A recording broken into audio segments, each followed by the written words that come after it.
Welcome back to the deep dive. Ready to jump into another totally pointless deep dive? I am JT. And I am TJ. And today we're going to be talking about Today we're talking about Canada. Emily Duggan, Emily Duggan. who told Justin Trudeau to get the F out of British Columbia.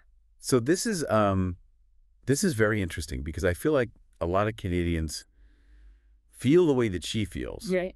But maybe not as brave if she was to say it to his face. I think a lot of people are scared to say that to anybody's face. But before we get too deep into this, I do want to mention payment solutions. Right. The payment processor that saves business owners money on every transaction. Yeah, that's incredible, the amount of money that you can save. Huge. By switching to payment solutions. So if you're a business owner out there, absolutely, definitely check out payment solutions. You're not going to regret it. So we've all seen the video. Right. And it's pretty intense. Yeah. She walks right up to him and shakes his hand. Yeah. And says this. I know. And she had her kids with her. Oh, yeah, she did. And she was like, look, I'm trying to teach my kids to stand up for what they believe in. Yeah. And I just thought. Well, and also that, go, Mom. You have to be respectful. Right. Even when they suck. Even when you don't like somebody you know. Yeah. You have to be a good person. Exactly. Which is something that I feel like a lot of people have forgotten these days. Yeah, I think it's easy to get caught up in the moment. Yeah.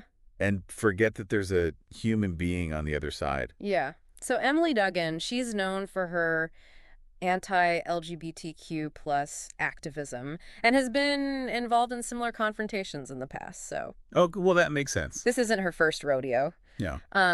But she's obviously very passionate about her beliefs. Well, that's good. I mean, we should all be passionate about what we believe in. Right. Whether you agree with her or not. Exactly. At least she's standing up for something. Yeah. You know what I mean? So some people condemned Duggan's language, especially with Trudeau's children nearby.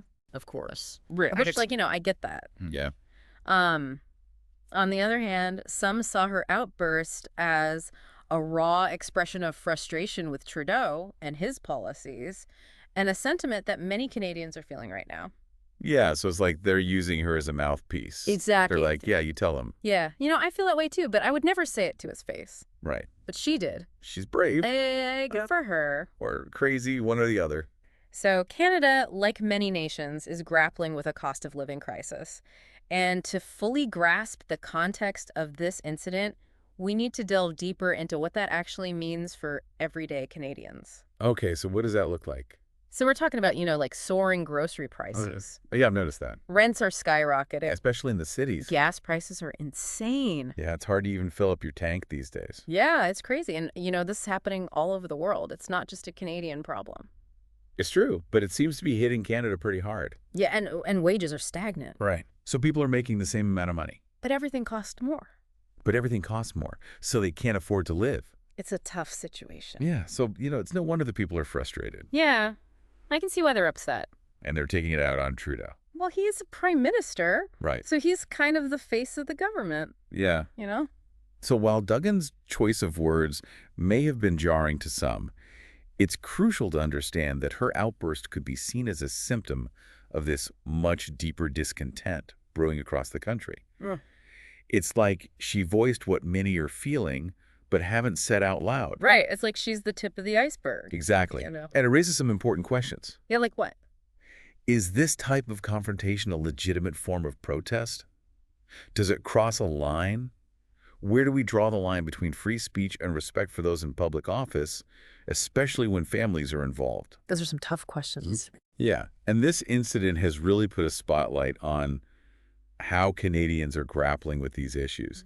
This is a much bigger discussion than just one viral video. For sure, it's a conversation that needs to be had. Absolutely. And hopefully this will be a catalyst for some positive change. Yeah, I hope so too. You know what I mean? Yeah. We need more people to be talking about these things. It's like everyone's looking at this video and they're seeing it in a totally different way. Yeah, it's like a Rorschach test or something. Exactly. Some people were like, oh my God, she's so disrespectful. She shouldn't have said that to him, especially in front of his kids. Yeah, I mean, I get that. And then other people are like, you go, girl. You tell him how it is. Yeah, she said what we're all thinking. Right. It's like she's become this folk hero for people who are fed up with the government.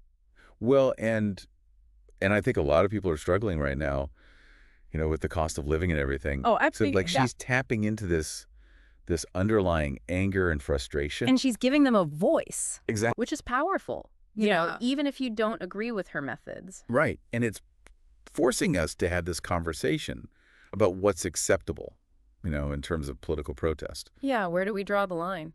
Right? Is it okay to be confrontational? Is it okay to use strong language?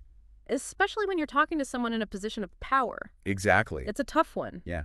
And there are no easy answers. No, but I think it's important to at least acknowledge that there are different perspectives on this. Absolutely. And to try to understand where people are coming from. Even if we don't agree with them. Exactly. We have to remember that we're all in this together. Right. Like, we're all Canadians. And we all want what's best for our country. Exactly. Even if we disagree on how to get there. Right. So what do we do? Well, I think the first step is to listen to each other. Okay. Really listen. Try to understand where the other person is coming from. And not just wait for our turn to talk. Exactly. We have to be willing to have those uncomfortable conversations. Yeah, even if it's hard. Even if it's awkward. Because that's how we're going to find common ground. Right. And start to move forward. So what's the one thing you hope people take away from this whole Emily Duggan situation? I hope they take away the importance of empathy. Empathy. Yeah, putting yourself in someone else's shoes and trying to see the world from their perspective. That's a good one.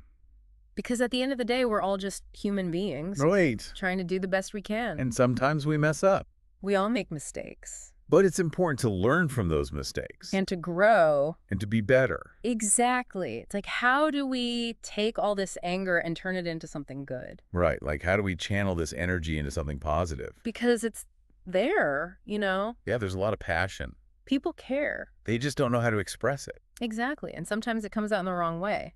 Like telling the Prime Minister to get the F out of your province. Yeah, that might not have been the best approach. But it got people talking. It definitely did that. So maybe that's a good thing. Maybe it's a wake-up call. Yeah, like, hey, we need to start paying attention to what's going on. We need to start listening to people. And having real conversations. About the issues that matter. Like the cost of living. Exactly. And the environment. And healthcare. And education. All those things that are important to Canadians. Right, because at the end of the day, we all want the same thing. We want a better future for ourselves and our kids. Exactly. So let's focus on that. Let's find common ground. And work together to make it happen.